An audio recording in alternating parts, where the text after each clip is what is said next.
చూసారుగా హైదరాబాద్లో జరుగుతున్న దారుణ ఘటనలను. ఈ దారుణ ఘటనలకు కారణం ఏంటి? అసలు దీనికి కారణం ఎవరు?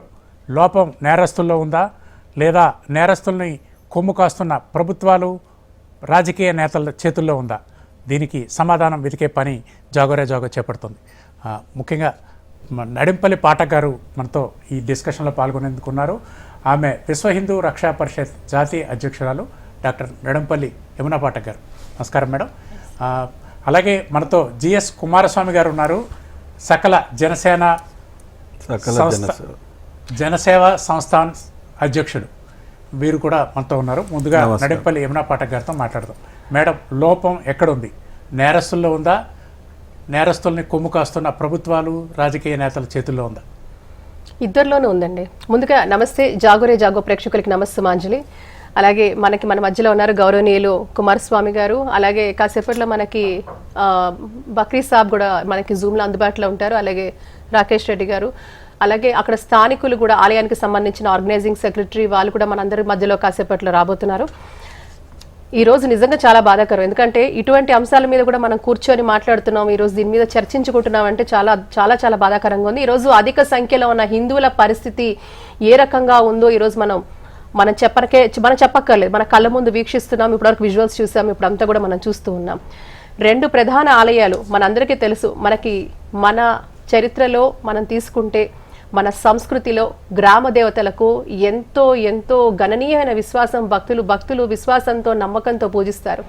అలాంటి కట్టమైసమ్మ, అలాగే కట్టమైసమ్మ దర్వాజా మైసమ్మ, ఈ రెండు కూడా ప్రధానంగా మన భాగ్యనగరంలో, మరీ ముఖ్యంగా పట్టపగలు జనవాసం ఉన్న క్షేత్రాలలో, అంటే ఇక్కడెక్కడో మారుమూల ప్రాంతాల్లో ఎక్కడో కాదు, జనవాసం ఉండి రద్దీగా ఉన్న ప్రాంతాల్లోనే మన ఆలయాలు ఉన్నప్పుడు మన ఇష్ట దేవతలో ఆ గుళ్ళ మీద జరుగుతున్న ఇటువంటి పరిస్థితులు మనం చూస్తూ ఉన్నాం. మరీ ముఖ్యంగా ఒక చోట అయితే మల విసర్జన చేయడం చూస్తూ ఉన్నాం, ఇంకో చోట పోస్టర్లు అలాగే విగ్రహాలు ధ్వంసం కూడా మనం చూస్తూ ఉన్నాం. ఇవన్నీ కూడా దురదృష్టకరం. ఎందుకంటే ఈరోజు ప్రధానంగా మనం చర్చించేదంతా కూడా అధిక సంఖ్యలో హిందువులు ఉన్న ఈ దేశంలో వారికి సంబంధించిన ఆలయ పరిరక్షణ కానివ్వండి, వారు నమ్మే దేవీ దేవతలను విగ్రహాలను కూల్చడం కానివ్వండి, అవమానపరచడం కానివ్వండి, ఇటువంటివన్నీ జరుగుతున్నా కూడా నిమ్మకి నీరెత్తున్నట్టుగా ఎందుకు వ్యవస్థలు నడుస్తున్నాయి అనే దాని మీద ప్రధానంగా ఈరోజు చర్చ జరగబోతోంది. అండ్ మరీ ముఖ్యంగా ఇది కేవలం హిందువుల ముస్లింల ఒక మతానికి సంబంధించిన వాదనగా కాకుండా పూర్తిగా ఈరోజు మనం ఏదైతే ఒక ప్రజాస్వామ్య దేశంలో ఈ యొక్క రాజ్యాంగాన్ని గౌరవిస్తూ, మన రాజ్యాంగం ఏం చెప్తుంది? రాజ్యాంగం అందరికీ కూడా సమానత్వం చెప్తుంది. ఆర్టికల్ 14 చట్టము న్యాయము అందరికీ సమానమే అని చెప్తుంది. అలాగే మనకి రిలీజియస్ ఫ్రీడమ్ కూడా ఉంది. ఏ మతం అయినప్పటికీ కూడా మెజారిటీ మైనారిటీ అని కాకుండా మనందరికీ సమాన హక్కులు ఉన్నాయి. మనందరికీ కూడా యథేచ్ఛగా కూడా మన దేవీ దేవతలను కొలవచ్చు, ఆరాధించవచ్చు, పూజించవచ్చు. మన మత విశ్వాసాలని గౌరవించుకుంటూ ముందుకెళ్లే ఒక హక్కు మనకు రాజ్యాంగం ఇచ్చింది. అలాంటి రాజ్యాంగం ఏం చెప్తుంది? ఆ రాజ్యాంగంలో ఉన్నవి ఉల్లంఘిస్తే మరి ప్రభుత్వాలకైనా ఎటువంటి తీర్పులు వస్తాయి ప్రజల నుంచి అనేది కూడా మనం ప్రగాఢంగా ఈరోజు ఈ యొక్క విశ్లేషణలో మనం చర్చించుకోబోతున్నాము.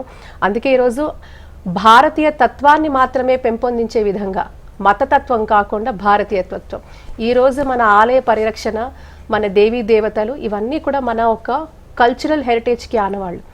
అలాంటి ఆనవాళ్ళని ఈరోజు ఒక కల్చరల్ ఇరేజర్ వైపు దారులు పడుతున్నాయి, ముమ్మరంగా పడుతున్నాయి, వేగవంతంగా పడుతున్నాయి. మరీ ముఖ్యంగా ఇంతకు ముందు జరిగిన సంఘటనలు కూడా, ఈ దుర్ఘటనలు కూడా పండగ సమయంలో జరగడం మనం చూస్తూ ఉన్నాం. సంక్రాంతి పండుగకు లాస్ట్ ఇయర్ ఎగ్జాక్ట్లీ గత ప్రభుత్వ హయాంలో కూడా మరి మనం బైన్సాల ఎటువంటి అల్లర్లు జరిగాయి. అల్లర్లే ఇంకా దానికి మించి. సో ఇవన్నీ కూడా దేనికి సంకేతం? ప్రభుత్వాలు ఎందుకు నిమ్మకి నీరెత్తినట్టుగా ఉన్నాయి? ఎందుకు అధిక సంఖ్యలో ఉన్న హిందువుల మనోభావాలు గౌరవించలేకపోతున్నారు? ఈ విషయం పట్ల సుదీర్ఘంగా మనతో మాట్లాడడానికి ఈరోజు కుమారస్వామి గారు ఉన్నారు. కుమారస్వామి గారు వారు అనేక మంది వ్యక్తులు కాదు, వ్యవస్థలతో కలిసి పనిచేస్తున్న వారు. అనేక విషయాలు సుదీర్ఘమైన ఒక అనాలిసిస్ వారు చేయగలుగుతారు. సార్ నమస్కారం అండి. ఈరోజు మీరు చూస్తున్నారు, ఇందాకంతా కూడా మీరు ఇప్పుడు ప్యాకేజ్లో కూడా అంతా ఏం జరిగింది అనేది విస్తృతంగా మనం చెప్పుకుంటూ వస్తున్నాం. ఇది ఆ ప్రభుత్వం ఈ ప్రభుత్వం కాదు, ఏ ప్రభుత్వం వచ్చినా కూడా స్థానిక ప్రభుత్వాలకు నిమ్మకి నీరెత్తినట్టుగా ఇటువంటి దుర్ఘటనలు జరుగుతున్నప్పుడు పిచ్చివాడు చేశాడు, ఇదేదో పిచ్చి సంఘటన, అని ఎందుకు తుడిపించే ప్రయత్నం చేస్తున్నారు?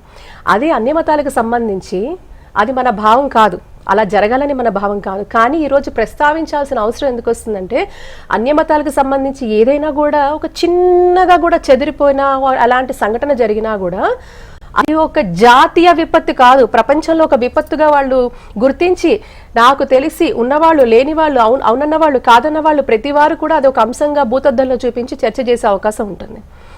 ఇంత పురాతనమైన ఓల్డెస్ట్ సివిలైజేషన్ మన సివిలైజేషన్, ఈ సివిలైజేషన్లో మనకి ఎందుకు కనీస గౌరవం మనం ఎందుకు ఇవ్వలేకపోతున్నాం? అంటే ప్రభుత్వాలకు వ్యవస్థలకు వ్యక్తులకు అనేక మందికి వీళ్ళకి అవగాహన లోపమా, లేకపోతే అన్నీ తెలిసినా నటిస్తున్నారా? ఎందుకు జరుగుతోంది? అసలు ఏం జరగాలి? అసలు ఇలా రిపీటెడ్ అఫెన్సెస్ ఇవన్నీ కూడా రైట్ దాడి.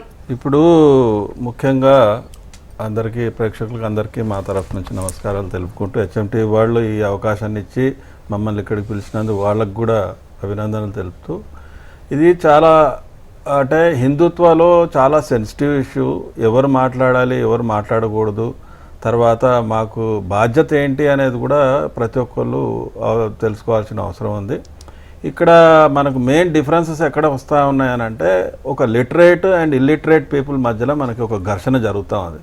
ప్రతిసారి మనం చాలా గొప్పగా ప్రజాస్వామ్యం అనుకొని తిరుగుతూ ఉన్నాము. కాకపోతే ప్రజాస్వామ్యంలో ఒక తప్పు ఏం జరుగుతూ ఉందనంటే, everyone they are taking their own interest into the system అనమాట. ఎక్కడ కూడా మనకు సిస్టమ్ అనేది ఎక్కడ నిజానికి చెప్పాలంటే వ్యవస్థ అన్నారు. వ్యవస్థ అంటే it is nothing but system. ఆ సిస్టంలో ఉన్నటువంటి లూప్ హోల్స్ని ప్రతి ఒక్కళ్ళు కూడా ఎక్స్ప్లాయిట్ చేస్తూ ముందరికి వెళ్తూ ఉన్నారు.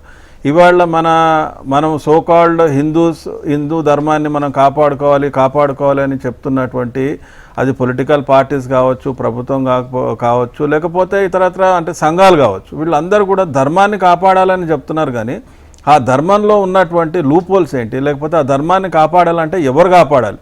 ఇండివిజువల్స్ కాపాడాలా, ప్రభుత్వం కాపాడాలా, లేకపోతే మన కోర్టులు కాపాడాలా? దీన్ని ఫస్ట్ మనం డిఫరెన్షియేట్ చేసుకొని నడవాల్సిన అవసరం ఉంది. ఇవాళ హిందూ టెంపుల్స్ ముందర మీరు వెళ్ళేసి, ఇప్పుడు అమ్మవారి ముందర వెళ్ళేసి వాడు ఇలా మాల విసర్జనలు చేశాడు, లేకపోతే ఇలా చేశాడు అంటే, ఇప్పుడు ప్రభుత్వం దాన్ని ఏం చూపించగలుగుతుందని అంటే, వాడు ఒక పిచ్చివాడు ఉన్నాడు, లేకపోతే వాడు తాగిన దాంట్లో వాడు ఇలా చేశాడు అని చెప్పేసి వాళ్ళు ఎఫ్ఐఆర్ కేసులన్నీ ఫైల్ చేసుకుంటూ ఉంటారు.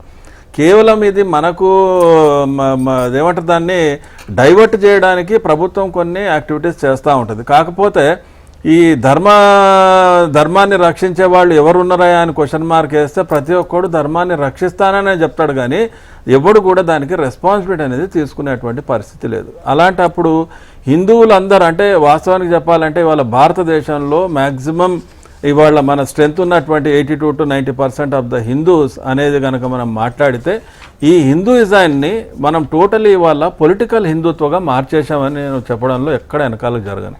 హిందుత్వ అనేది ఇది ఇండివిజువల్, మన కల్చరు, ఈ దేశం యొక్క కల్చరు, దేశం యొక్క సంపత్తి, దేశం యొక్క స్ట్రెంత్. అది దాన్ని వాళ్ళు తీసుకెళ్ళేసి ప్రతి ఒక్క పార్టీలు, లేకపోతే కొన్ని స్పెషల్గా కొన్ని పార్టీలు ఏం చేశాయంటే, ఇది మాదే, హిందుత్వం అంటే మొత్తం మాదే అనేది ఎప్పుడైతే మీరు ఓన్ చేసుకున్నప్పుడు దాన్ని మరి ప్రొటెక్ట్ చేసే బాధ్యత కూడా మీదే అని మీరు గ్రహించాల్సిన అవసరం ఉంది. ఇవాళ భారతదేశంలో మనకు భిన్నంగా పోయేది ఏంటంటే కులాలు, మతాలు, ఈ రీజను ఆ రీజన్. ఇవాళ తెలంగాణ కనుక మీరు తీసుకుంటే కనుక, తెలంగాణలో ఇవాళ రాష్ట్రంలో ఉన్న తెలంగాణ ఒరిజినల్ తెలంగాణ కంటే ఇవాళ బయటి రాష్ట్రాల నుంచి వచ్చేవాళ్ళు ఎక్కువ అయిపోయారు. ఇంకో చిన్న ఎగ్జాంపుల్ కూడా నేను చెప్పదలుచుకున్నా. ఇప్పుడు ఈ రీసెంట్గా సంక్రాంతి పండుగ మనం ఎంతైతే గొప్పగా అందరు జరుపుకుంటా ఉన్నారు, రాష్ట్రాన్ని వదిలేసి కూడా ఇతరత్ర రాష్ట్రాలకు వేరే వాళ్ళు ఎవరైతే వెళ్ళిపోయారో, క్రమంగా అక్కడ ఒకటే లైన్లో ఒక 10 ఇండ్లు లేకపోతే 5-6 ఇండ్లు దొంగతనాలు జరిగాయి అని అంటే, రాష్ట్రంలో ఇతరత్ర రాష్ట్రాల నుంచి వచ్చిన వాడికి మన రాష్ట్రం మీద వాడికి ప్రేమ ఉండదు. తర్వాత మనం ఎన్నో సంఘటనలు చూసాం. కాబట్టి మనం ఇవాళ చెప్తుంది ఏంటంటే, దేవుడి పేరు మీద లేకపోతే మన దేవుడిని కించపరచాలా, లేకపోతే మన గుళ్ళను వాళ్ళు ధ్వంసం చేయాలా అనేది ఇవాళ కొత్తగా వచ్చింది కాదు. ఇది ఎప్పటి నుంచో వస్తూనే ఉంది. కాకపోతే ఇంకా నాకు ఒక క్వశ్చన్ మార్క్ ఎక్కడ వస్తుందంటే, వీఆర్ స్టిల్ నాట్ సివిలైజ్డ్. ఇంకా మనం అన్సివిలైజేషన్ బాటలోనే వెళ్తా ఉన్నామా అని ఒక పెద్ద క్వశ్చన్ మార్క్. ఇవాళ మనం మేధావుల్లాగా కూర్చొని మాట్లాడడం ఒక ఎత్తు అయితే, ఆ మేధావుల పొజిషన్లో ఉన్నటువంటి ప్రభుత్వాలు అంటే వాళ్ళ దగ్గర మొత్తం అఫీషియల్ మెషినరీ ఉంటుంది. వాళ్లకు ప్రతి ఒక్క ఇన్ఫర్మేషన్ ఏ యాంగిల్లో రావాల్సిన ఇన్ఫర్మేషన్ ఆ యాంగిల్లో వస్తుంది. కానీ వాళ్ళు నిర్ణయం తీసుకొని వాళ్ళు ఈ తప్పులు చేసిన వాళ్ళ మీద కనుక కఠిన చర్యలు తీసుకుంటే, లేకపోతే తప్పులు చేసిన వాళ్ళని గట్టిగా కనుక చూపించగలిగితే, వాళ్ళ మీద చర్యలు తీసుకుంటే ఆటోమేటిక్గా వేరే వాడికి భయం అనేది ఏర్పడుతుంది. మీరు అసలు ఆ తప్పు చేసిన వాడికి పదే పదే టీవీల్లో చూపించడము, లేకపోతే పదే పదే దాన్ని ప్రొజెక్ట్ చేయడం వల్ల ఏమవుతుందంటే ఉన్మాదులను మనమే తయారు చేస్తున్నామా అనే ధోరణిలో ఇప్పుడు వెళ్తూ ఉంది. ఇప్పుడు ప్రస్తుతం మనకి ఇంకొక పెద్ద ఇష్యూ ఏంటంటే ఈ యూట్యూబ్ ఛానల్స్, లేకపోతే యూట్యూబ్లో వచ్చే వాళ్ళది ఏంటంటే చక్కగా మాట్లాడే వాళ్ళని అందరు తిడతా ఉన్నారు. తర్వాత ఎవరైతే అన్పార్లమెంటరీ లాంగ్వేజ్ మాట్లాడుతూ ఉన్నారో వాళ్ళ ఎక్కువ రీల్స్ అంటే పైకి వెళ్తూ ఉన్నాయి. కాబట్టి జనాలు ఇప్పుడు ఏ పక్క వెళ్తున్నారు అనేది కూడా మనం చూడాల్సిన అవసరం ఉంది. And literate people they should come forward. వీళ్ళు చదువుకున్న వాళ్ళు ముందరికి రావాల్సిన అవసరం ఉంది.